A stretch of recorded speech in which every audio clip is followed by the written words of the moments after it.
Welcome to my channel Tripura study and job everyday. তো আজ মন্ত্রিসভার বৈঠক অনুষ্ঠিত হতে যাচ্ছে। আজ কর্মচারীদের ডিএ নিয়েও বড় ধরনের ঘোষণা হতে পারে মন্ত্রী সবার বৈঠকের মধ্যে। এছাড়াও নতুন চাকরির সিদ্ধান্তও হতে পারে এই বৈঠকের মধ্যে। তো কর্মচারীদের জন্য ডিএর কথা হতে পারে এবং নতুন চাকরির কথাও হতে পারে আজ ক্যাবিনেটের মধ্যে। এই বিষয়ে একটি দৈনিক সংবাদও লিখেছে ডিএ নিয়ে আজ ক্যাবিনেটের মধ্যে কথা হতে পারে। এছাড়াও একটি ইংলিশ নিউজ চ্যানেলও লিখেছে যে cabinet meet I job DA relief.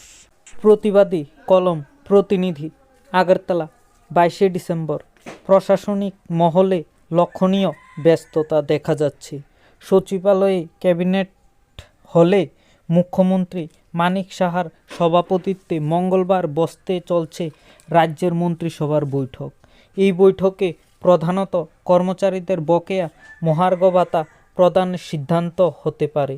তবে যদি কোনো কারণে বৈঠক এই বিষয়ে সুষ্ঠু সমাধান না হয় তাহলে বিধানসভার শীতকালীন অধিবেশনে মুখ্যমন্ত্রী নিজেই বকেয়া মহার্ঘ ভাতা প্রদানের ঘোষণা দিতে পারেন।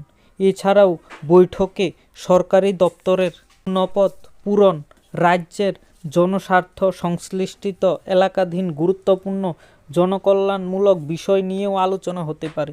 অর্থাৎ ডিএ নিয়েও কথা হতে পারে এবং নতুন জব নোটিফিকেশন নিয়েও কথা হতে পারে আজ বৈঠকের মধ্যে।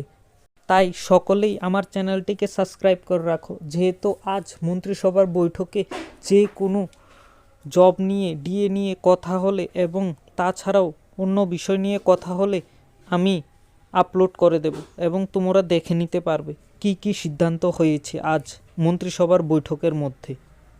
নমস্কার সকলকে, সকলে ভালো থেকো, সুস্থ থেকো।